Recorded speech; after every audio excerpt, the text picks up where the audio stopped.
I did not get a voting list. I'd hand it to you, but you're not here. I know. Let me forward it to you. I'm sure it went to your state account, Bonnie. Let me. Okay, all right. So you have it. And I was looking at the state account on the floor. I didn't see it, but it came in after I looked.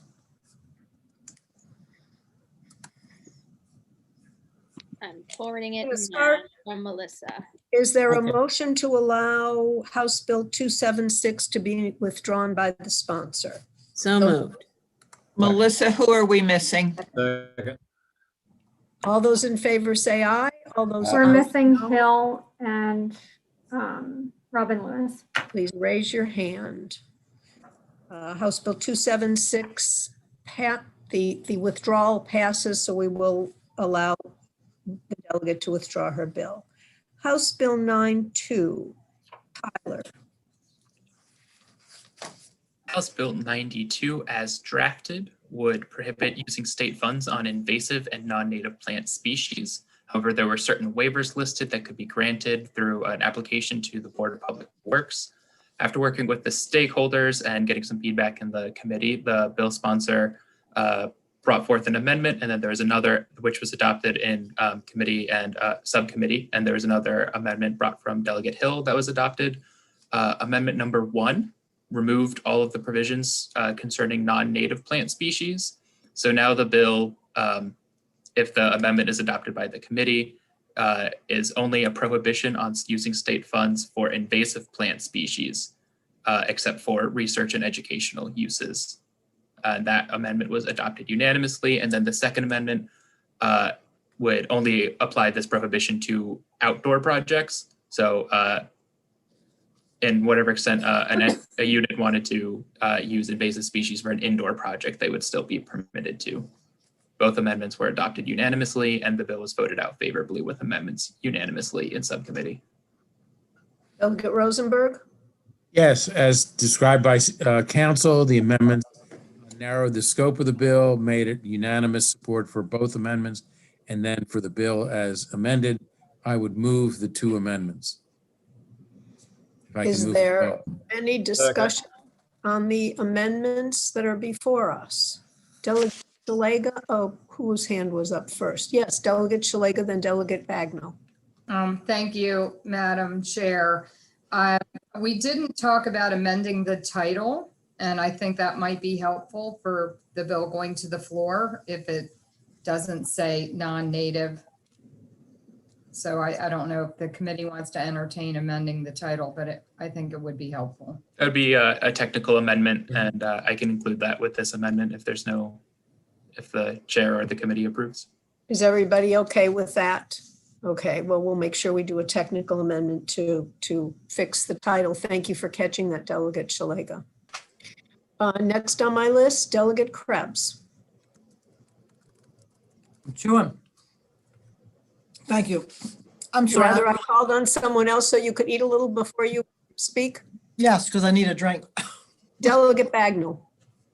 Thank you, Madam Chair. Just to clarify, the non-native plants amendment, did that address the concerns from the Maryland Farm Bureau? Yes. Go ahead. Go ahead. Okay.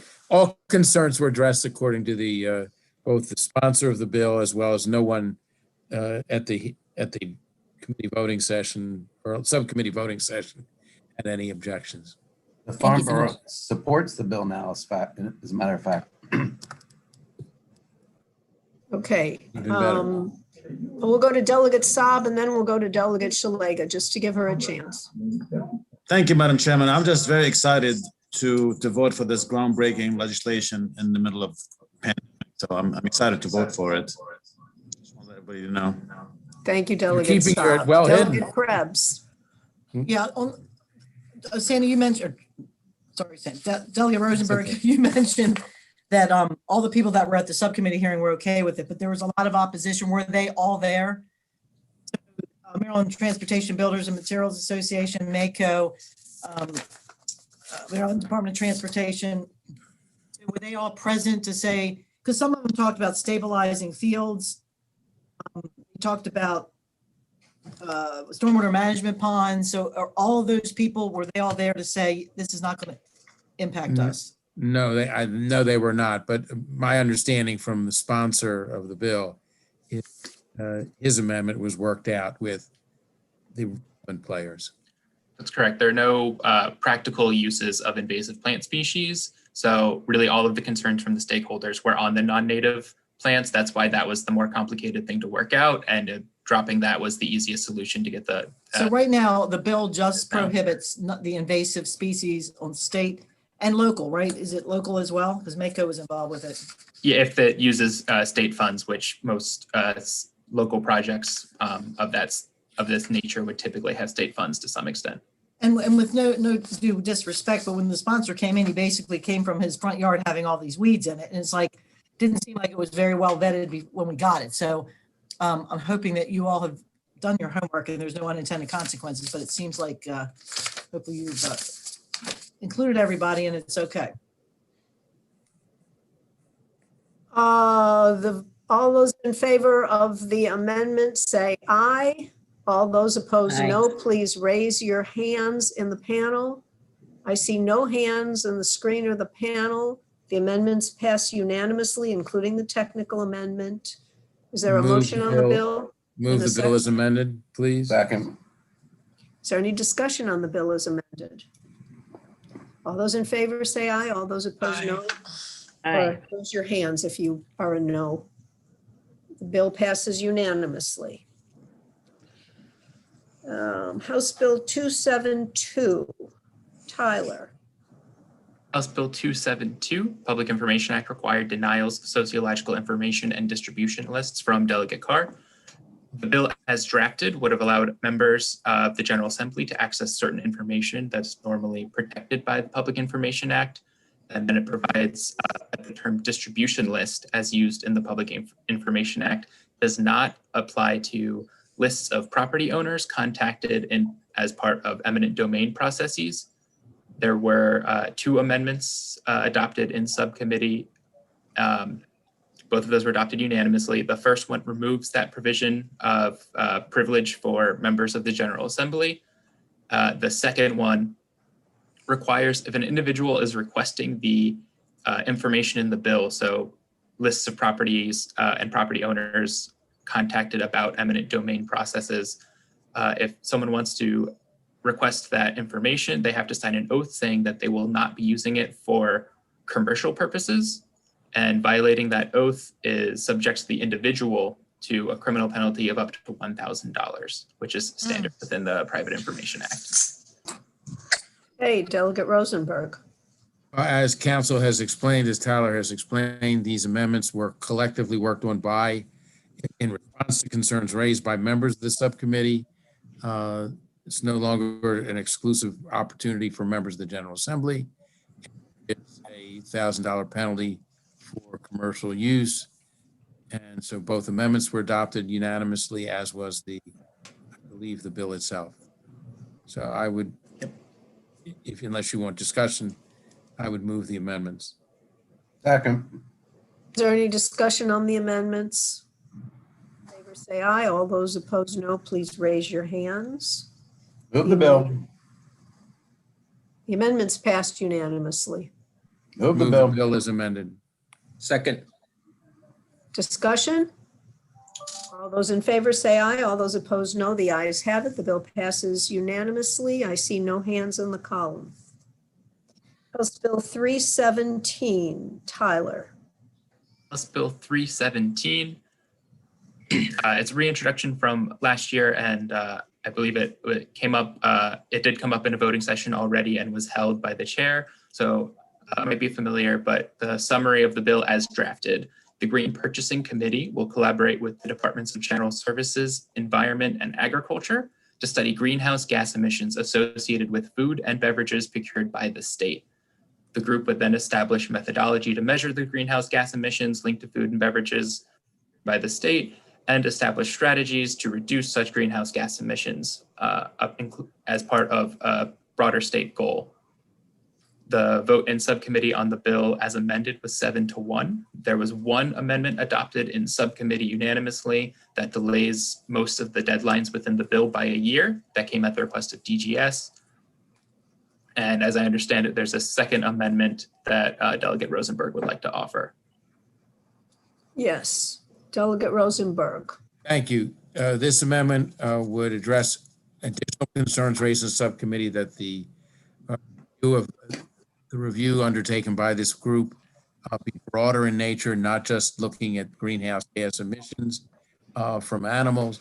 And it is a non-exclusive list, non-exhaustive list of sources of greenhouse gases for the group to study, including transportation of food or beverages and the production of food or beverages in terms of the impact of having services or food or beverages from out of state. Would also require the group to consider the nutrition and health of those individuals who are dependent upon the state for their diet, such as incarcerated individuals, students at University System of Maryland schools and other state schools, and patients in state health facilities. So we would move favorable on the two amendments. Was that both of the amendments, or were you using the amendment that we had already looked at? I'd rather work on the new amendment separately if it's only one amendment. Is all the new stuff in one amendment? No, there was one amendment, I don't know if we acted on the first amendment. We didn't, but I want to deal with them separately. Okay, so then we should deal with them. The First Amendment is the one that deals with. I want to deal with the one you year. just spoke about. I want to deal with the one you just spoke about. Okay, That's I what we're would doing. move that Second Amendment. Thank you very much. Is there a Okay, sorry. second? Is there a second on that amendment? Yes, there's a second. Thank you. Delegate Saab has his hand raised high. Delegate Saab, do you have something to say? I do. Thank you, Madam Chairman. So what is the fiscal note now in this bill with all those amendments? I wouldn't think that the amendments would affect the fiscal note because it's broadening the study. And I assume that can be done with existing resources, as was the case with the bill as introduced. I mean, It may not necessarily broaden the study, if I may. It's just because the study actually was written very broadly for the groups to decide. And there was just concerns that some sources of emissions that some of the members wanted to make sure were paid attention to and considered.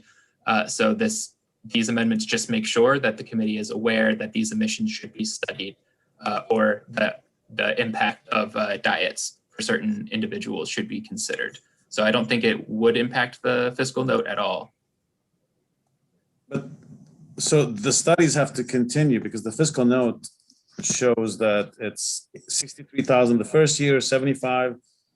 So how is that a study? We're studying it every year? Well, we'll be evaluating the impact of the greenhouse gas emissions in the state at one aspect, and then also the impact as the subcommittee desired, and hopefully the full committee, the impact of the diet on individuals as enumerated in the Second Amendment, as well as the other factors, transportation and so on. So, Madam Chairman, I can just have a follow-up. Can you give me like an example of what are we studying? And how I know that the study is going to study how to study, but what are we studying? We are studying the bill. The heart of the bill is to study what is the impact of greenhouse gas emissions from the animals and the vegetables that are bought, that are the basis for the food that is bought by the state for people incarcerated, people in state hospitals, and people at state schools.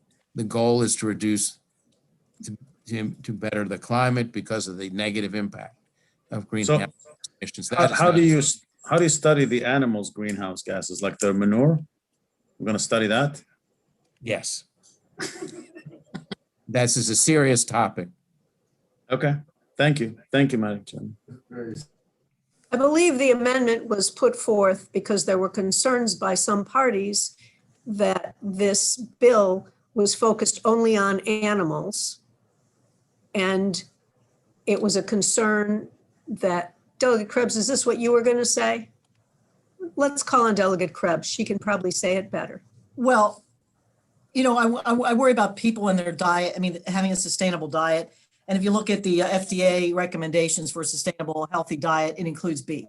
So I just want to make sure we're looking at all the things, not just the carbon emissions. I mean, I'd like to understand if we just got rid of all cattle and beef today, it's only 2% of greenhouse gas emissions. If we all stop doing all this stuff today, the whole world.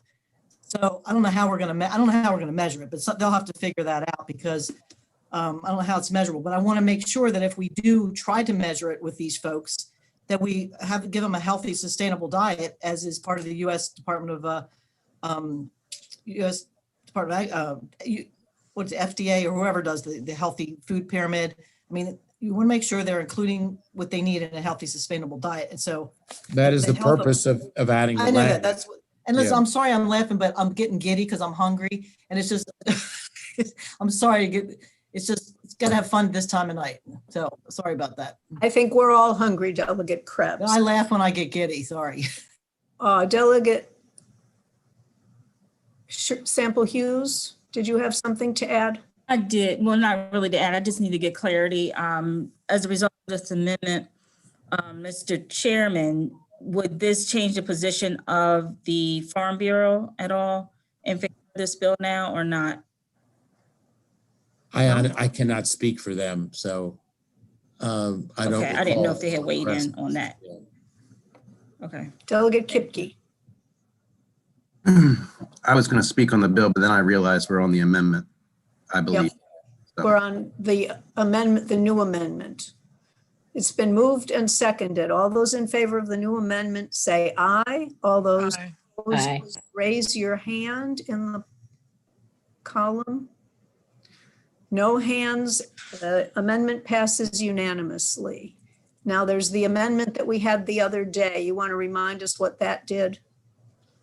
That amendment delays, in effect, provides for 1-year study. 1 year delay of the study? Correct. Yes, okay.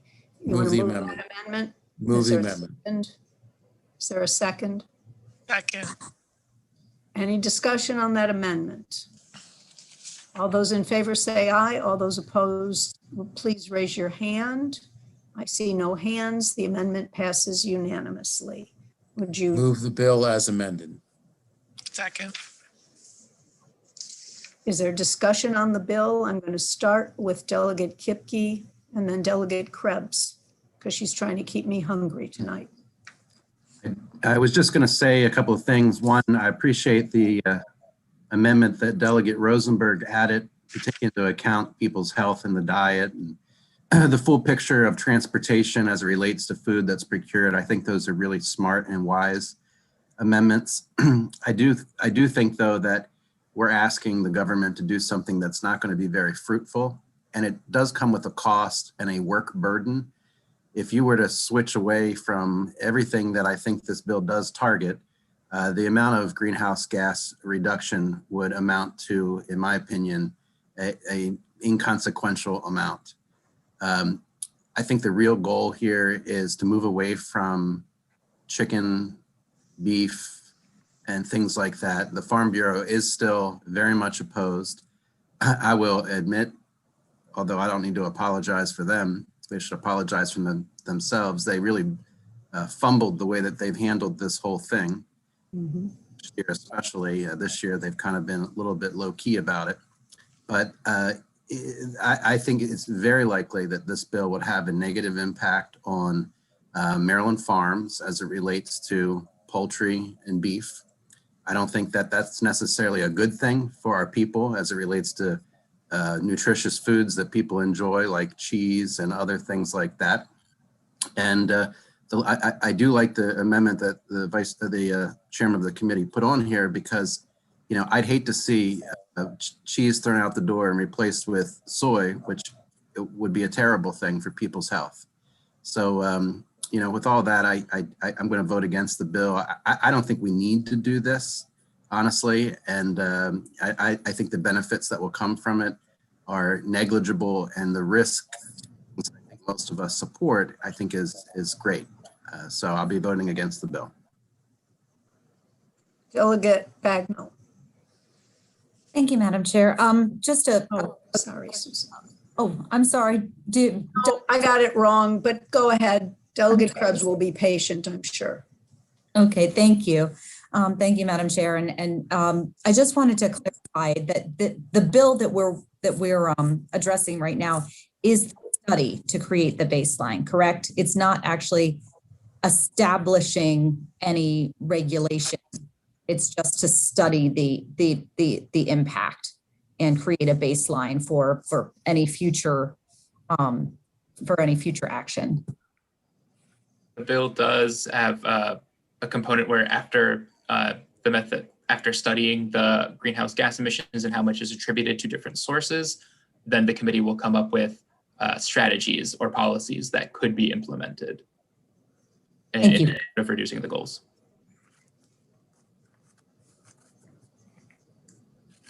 Delegate Krebs. Thank you. I don't want to repeat what Peter said because I agree with him 100%. But just looking at it from a realistic point of view, basically, the people that are supposed to do the study, the agency DGS says they're responsible for implementing the bill's requirements. They have neither any other stakeholder agencies have the capacity or the expertise to manage a statewide effort to reduce food-related greenhouse gas emissions, including developing a methodology, coordinating with state agencies. They just don't even have the methodology in place. Only a small number of state agencies actually purchase large quantities of food, most notably the state hospitals, the Department of Corrections, prisons, and then our colleges. And in the bill, it talked about how some of the college, I think it was University of Maryland, they did a cool food pledge, a commitment to reduce food-related greenhouse gas emissions by 25% by calendar year 2030. To me, a better route would have been to get one of these college campuses that wants to do this stuff, let them do this study. Let them do it at their school and figure out instead of putting our state agencies, we have so many issues going on right now. And to put something like this on a state agency's plate, they have no expertise in doing this. And as I mentioned, we could cut out all the meat in the whole world right now, and it's 2% it's 2% of greenhouse gases. So I don't know if the juice is worth the squeeze. So again, I would have rather been more done from an educational facility. They're doing it at College Park. I give them credit for taking the pledge. I don't know how they're ever going to measure how much greenhouse gases, but I think the amendments have made the bill more palatable. So we're finding a balance of really what the true impact is, but I don't think we have the expertise to do this, and I'll be voting no as well. And I want it to go away so we don't have to hear the bill again next year, just like a couple of other ones. So, but thank you. Delegate Shalega, followed by Delegate Hill, followed by Delegate Johnson.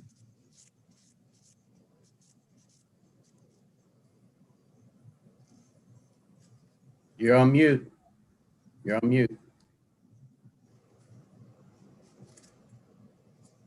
Thank you. I'm not going to repeat what Delegate Krebs said, but I did want Delegate Bagnell to know that on page 5 of the bill, this committee is charged with updating the progress of the state in reducing these greenhouse gas emissions associated with food and beverages, and also recommendations for policy changes to further reduce greenhouse gas emissions from food and beverages. So the state is going to hire a person, and their objective is to come back to us next year with another bill or two that, I just think is unnecessary. The government should not be telling us what to eat. And that's your job and my job and not the government's job. So if they want to put information out, go for it. But I don't think this is a good bill. All it's going to do is make more bills in the future years. Delegate Hill. Thank you, Madam Chair. I just want to be clear, and Tyler, I guess this is really directed at you. The amendments don't take out the 25% goal, right? The 25% reduction goal. No, that's still there. All right. And I know in committee or subcommittee, there was some discussion. I think Delegate Chisholm had raised the issue about how much work, farmers had already done, particularly chicken farmers, in lowering their greenhouse gas emission over the last whatever. And I think that actually went to show that this stuff is measurable, and that there are things that can be done, because even as the farmers were lowering their greenhouse gas emission, the amount of chicken being eaten was going up.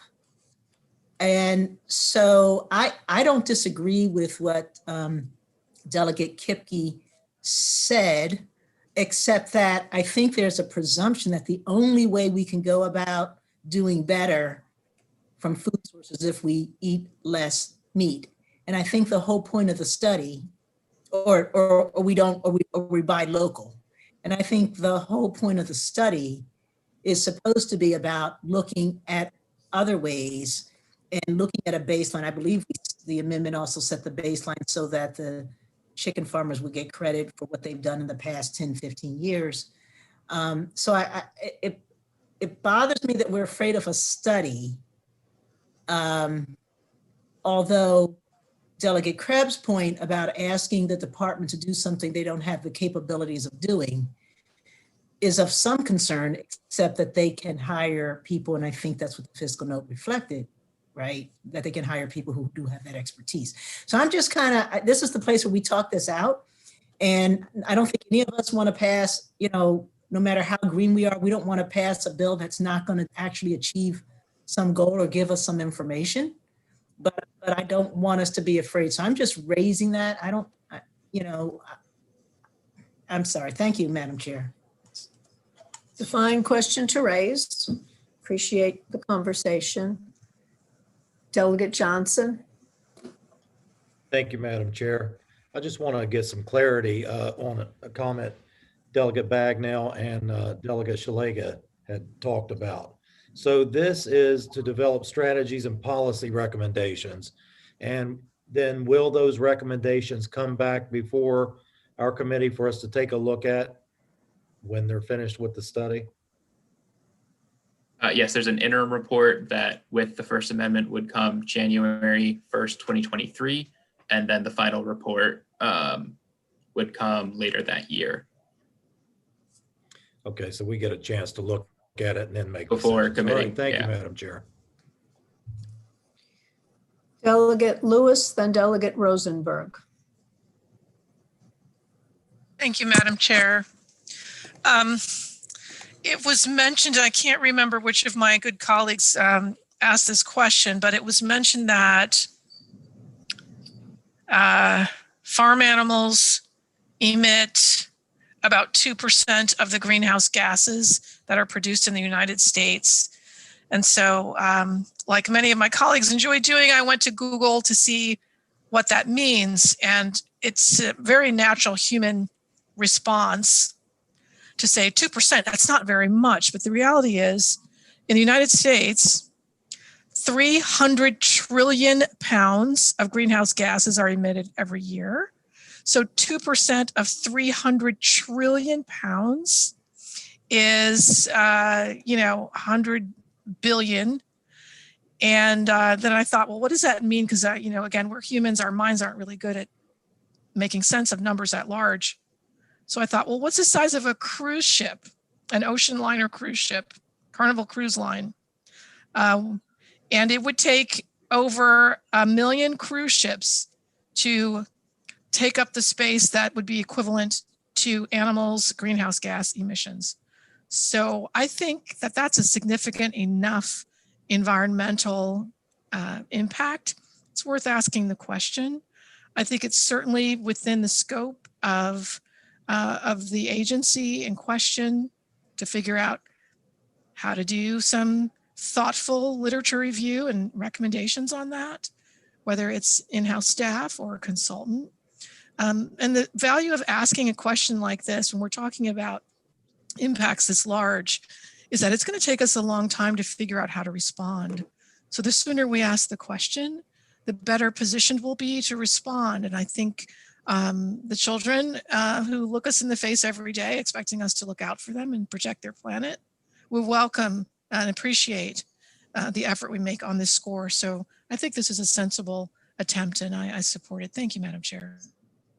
Thank you, Delegate Lewis. Delegate Rosenberg, then Delegate Morgan. I would just copy or building on what Delegate Lewis just said.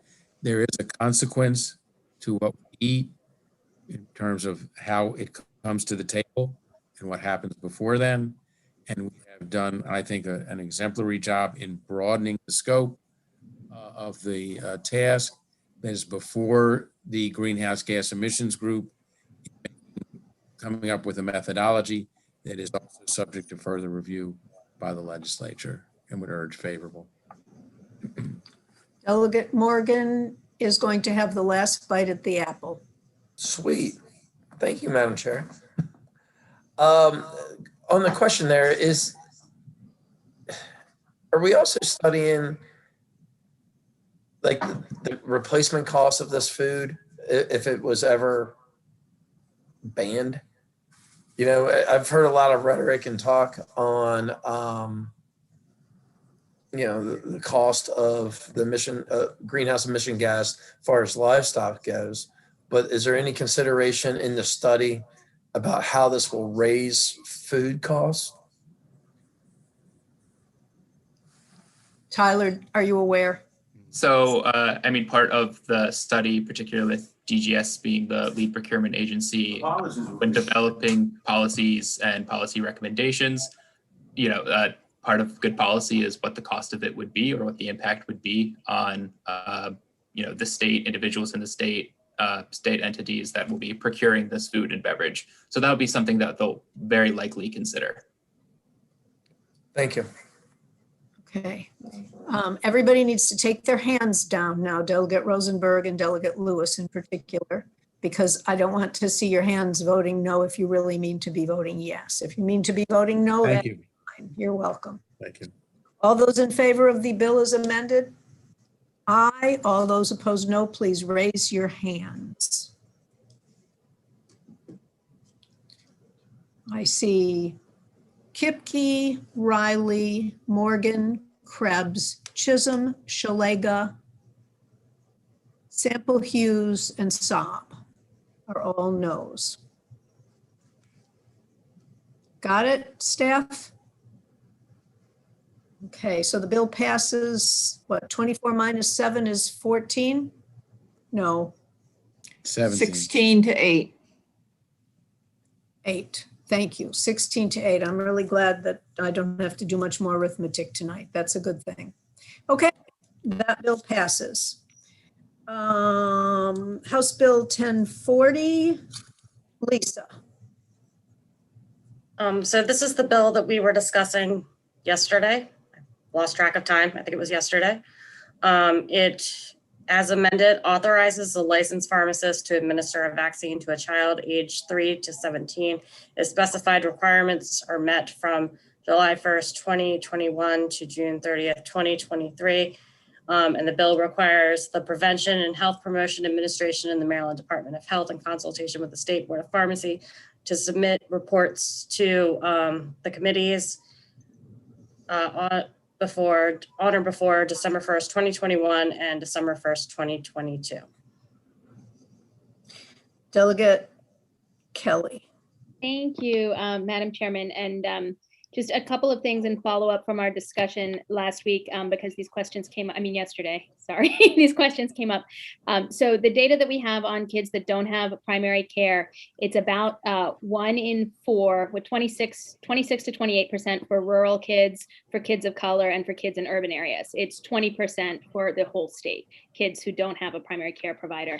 In terms of the question that Delegate Krebs asked, in terms of where and how we ensure that parental consent is respected, we did send a request to the Attorney General's office, and this is what they said to us, quote, "You've asked for advice concerning whether parental consent is required for a minor to receive a vaccine. The answer is yes. The ability of parents to raise children as they see fit is a fundamental right."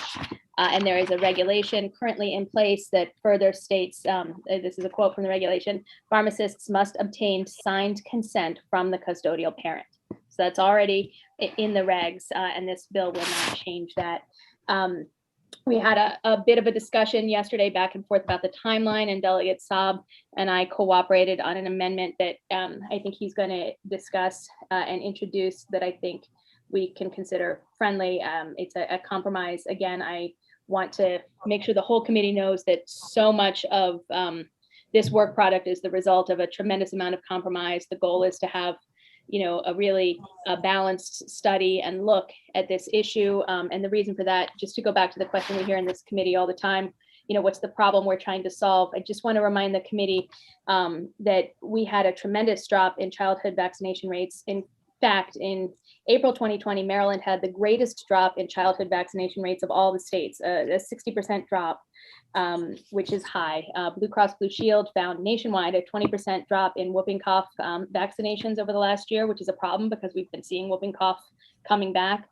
We've also been seeing measles coming back. Nationally, 2019 was the highest year on record for measles. Maryland saw an increase as well, but not as high as other states. But these are real problems that we're definitely trying to address. We need to figure out how to do that. And I think that the subcommittee came up with a balanced work product that helps us answer some of the questions that will help us make informed policy choices.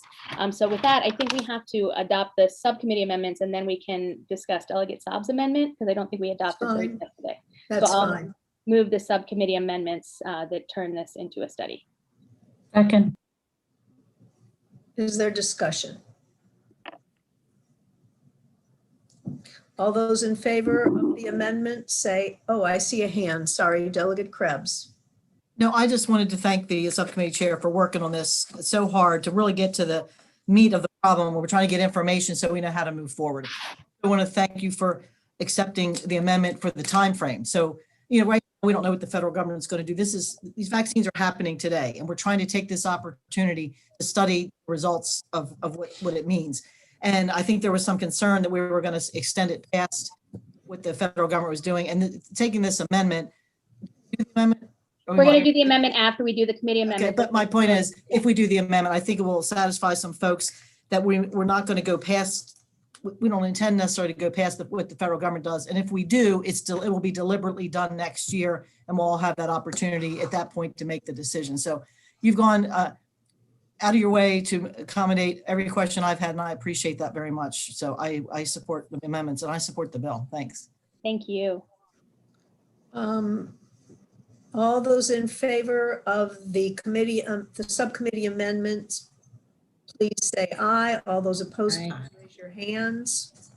Seeing no hands, the amendment passes unanimously. Delegate Saab, would you like to talk about the new amendment? Yes, thank you, Madam Chairman. And, you know, when this bill came before us, I was probably one of the, I would say one of the only, not only, but like one of the, I just didn't like the bill. And the more I listened to the bill, the more I hated the bill, because I just didn't think that it had enough. However, after, you know, further discussion with the subcommittee chairman, we came up with a good compromise. And I think the compromise, it's going to make, I mean, obviously it's a study now, and we're studying what's already being done. And what this amendment would do is it would not extend the time at all. It would actually, if the federal government continues to have the Emergency Preparedness Act stays, then the study continues, and there's nothing we can do about it. But if for some reason that the Department of Health and Human Services amendment is repealed before January 1st, 2022, we will have the next session to decide whether we want to continue it. So if we do nothing, the study can continue with whatever was done before, unless if we act on the next session of 2022. So I think this is a good amendment. It satisfies a lot of people that probably were skeptical about this being a study. We are already doing it.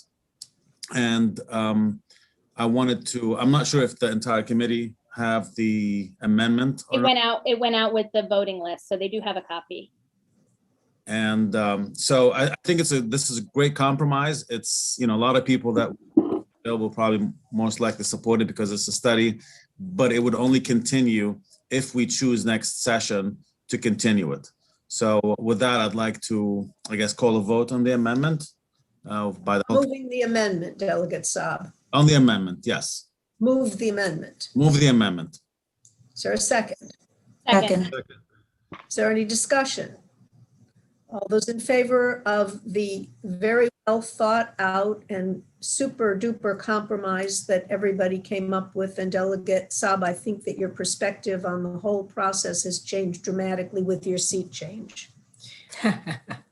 My Zoom seat change? Not that one, the other one. All Oh, those in okay. favor say aye. All those opposed, please raise your hands. What's in the bill? The amendment passes Move the bill. unanimously. Did somebody move the bill? Move the bill, second. Second. Discussion. All those in favor say aye. All those opposed, no. The ayes have it. The bill passes unanimously. That is something. It looks like Delegate Szeliga has a hand up. I'm sorry, Delegate Szeliga. We have 2 noes. Delegate Morgan, Delegate Chisholm. We have 3 noes. Delegate Riley, we have 4 noes. Is there anybody else that has not? Okay, I see 3 hands. Delegate Szeliga fell off. You still want to be a no, correct? There you go. Okay, I got you all. Do you hear that, staff? Have we got the people recorded correctly? Okay, good. Thank you so much. The bill passes, but not unanimously. House Bill 989, Tyler. House Bill 989, Public Safety 911 Emergency Telephone System Alterations from Delegate Krebs. This bill makes various changes to the regulatory structure that's governing the state's 911 system related to service outages, the Maryland 911 Board composition and its responsibilities, authorized uses of the 911 Trust Fund, and multi-line telephone systems. The bill also requires a study on state workers' compensation laws and the effects of job-related audio or visual trauma experienced by 911 specialists. The study must be submitted with recommendations by August 1st, 2021. There was an amendment adopted in subcommittee, for the most part, making clarifying changes.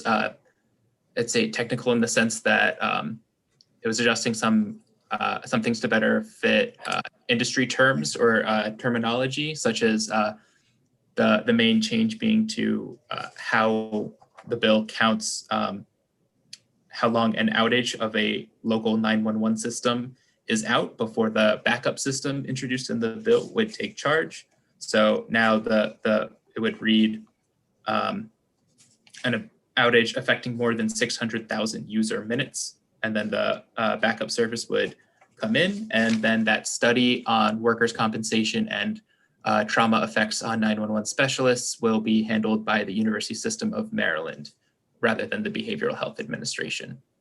It was adopted unanimously in subcommittee. Delegate Rosenberg. And I would also add that this is the work product, very much so, of Delegate Krebs, both as a member of the 9/11 System Commission and as a member working with the subcommittee, and would move the amendments. Second. Is there any discussion of the amendments? Let me get my screen properly. Okay. I see no hands. All those in favor of the amendment say aye. All those opposed, no. The ayes have it, and it is unanimous. Delegate Rosenberg, Move the bill as amended. is there a second? Second. Is there any discussion of the bill as amended? All those in favor say aye. All those opposed, no. Please raise your hand. That bill passes unanimously. House Bill 1013, Tyler. House Bill 1013, as drafted, is contingent upon similar legislation being adopted by every state in the Eastern Time Zone and Washington, D.C., as well as the approval from Congress. Upon those contingencies, Maryland would move to permanent daylight saving time. There was an amendment adopted favorably and unanimously in subcommittee. That amendment would change the first contingency, so it would only be on the adoption of similar legislation by Delaware, DC, Pennsylvania, and Virginia.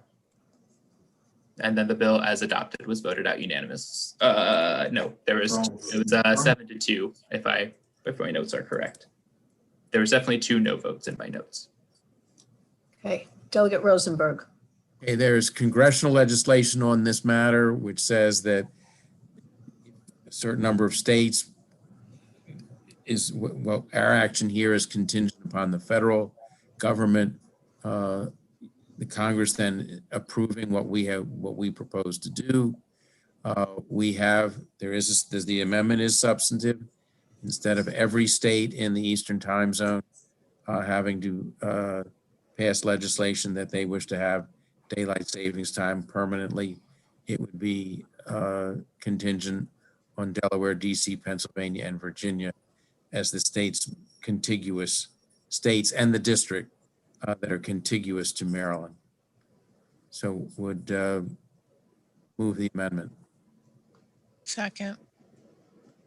We'll start with Delegate Morgan, then Delegate Saab, and I thought I saw Delegate Bagnall's hand up, but I could have been mistaken there. Thank you, Madam Chair. Yeah. Are we on, is this for daylight savings time or is this for standard time? The bill would move to permanent daylight saving time, which is the time that we are in currently. It's from March through November is daylight saving time. We're currently in savings time. Okay. All right. How would this, well, I guess because it's basically a compact bill now with other states. I mean, I guess eliminate some of the problems with maybe air travel. I think that's the idea of the contingencies, is that there has to be at least a certain threshold of other states. In this case, particularly states closest for the most part, and with probably the most interchanging commerce or travel with Maryland. Has any other state, I know like Arizona and maybe parts of like Ohio or something, don't do this? Any other state in the nation? No, so Congress doesn't allow permanent daylight savings time. So actually Arizona and Hawaii are permanent standard time, but the national trend is to adopt permanent daylight savings. There are already 14 states with this legislation adopted, and California passed a referendum to adopt it. The legislature just hasn't enacted that yet. Okay, thank you. Next on my list is Delegate Saab. Thank you, Madam Chairman. Delegate Morgan asked one of my questions. So I guess this is similar to the redistricting bill. It probably most likely would never happen, right? Unless if all other states. That's a judgment. It is similar in that it is contingent upon other states' action. And there you have federal statute requiring that, that would also have, federal action would also have to be taken. Even we shouldn't really get too excited about it then if we pass it. I would not move I would still expect to move your clock back in November. Okay, thank you, Madam Chair. Delegate Kerr. Thank you, Madam Chairman. Delegate Rosenberg, West Virginia also borders Maryland. Is there a reason why that state was excluded? You raise a valid point. That was just the will of the will of the committee. Should we amend the bill to include West Virginia? I believe so. Okay, I'm going to do a straw poll, which I've never tried to do. So this is going to be hard. I don't want it to be a roll call, but rather a straw poll. So everybody take your hands down for a moment, please.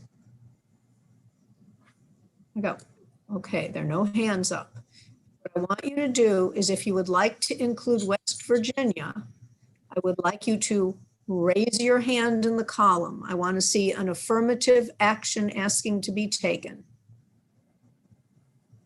I see. How many votes are there? I need to try to count. Are you all there that are ready to go? Okay, I'm going to try to count. 1, 2, 3, 4, 5, 6, 7, 8, 9, 10. More than 10. In fact, it looks like pretty much everybody. So if that's the case, you could take your hands down now, thank you. Because I don't need to actually count. I think that that was close enough.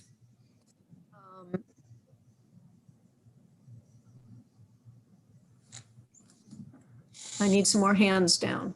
There's still 3, 2, 1. Yay.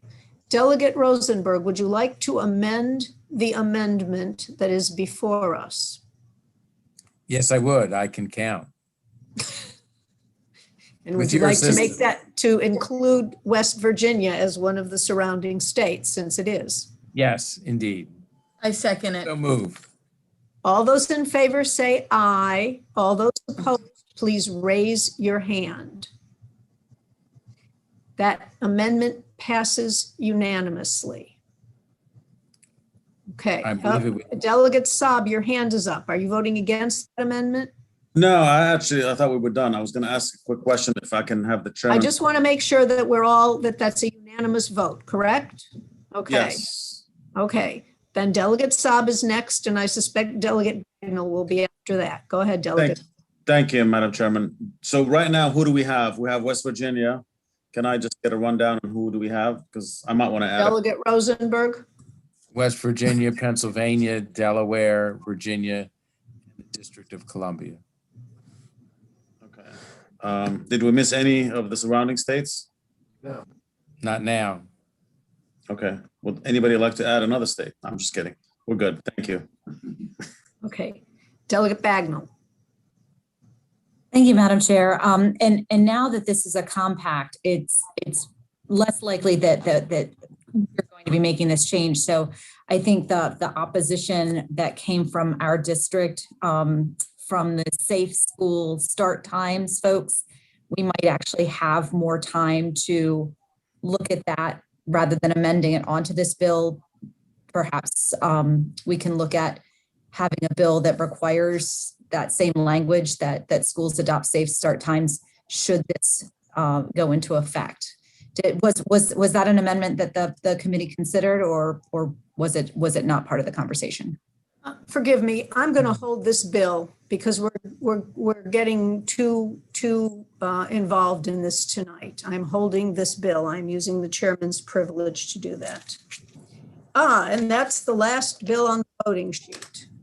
So, unless anyone has any announcements to make.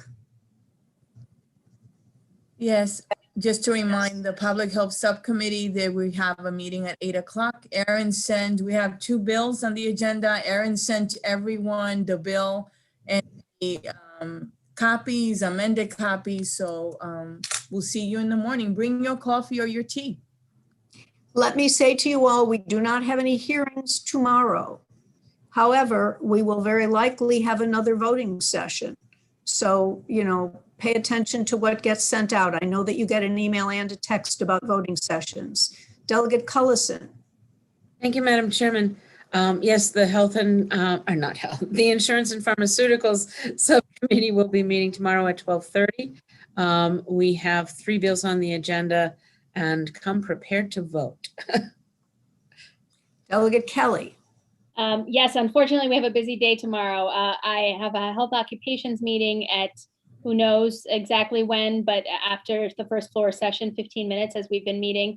And we have, I think, 8 bills on the agenda. Many of them are simple and we want to make sure they get out before crossover, and a couple that we've been discussing for the last week that we need to take some more time on.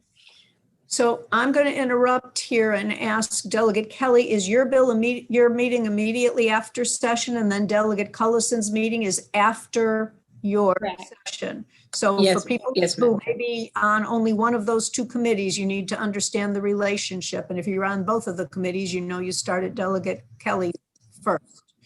Bring your Okay. lunch. And we could be on the floor for 4 hours. We really don't know. So flexible. Okay, I saw another hand. Who was that? Maybe, I think it was my vice chairman. And I just want to say, I know 8 o'clock is early, but I was trying to be considerate for the Black Caucus members. They have a meeting at 8:45 so that you can do both, okay? I'll buy you, when we can meet one day, I'll buy you breakfast. Delegate Rosenberg. Yes, we haven't set a time for our committee. We'll do it based on the schedules of the other committee, but we still have some work left over from. If I may, we put in the time during, while everyone here was on the floor, Melissa and I had posted, it'll be 2:30 or 15 minutes after the conclusion of insurance and pharmaceuticals. Okay, thank you. Okay. Stand corrected. Delegate Carr. Thank you, Madam Chair. Are we still having double sessions tomorrow? We expect to have a double session tomorrow. Yes. Any other announcements or questions? It's nice to talk to you all and get all this stuff out instead of having to communicate it all electronically. It's, you know, I miss all of you. It's going to be nice to be meeting in a room together. You can come to the Marriott and you can see us if you're lonely. If you're doing karaoke in the Marriott, you won't be seeing me there. Let me. Tonight's Wednesday. We You sit know, quietly. Is it still The fact- Wednesday? People No, are no, no. doing. It's still Wednesday for a couple more hours. Yeah. If Okay. you're lonely, I'm just offering. Daylight time. Thank you, Delegate Krebs, for your kind invitation.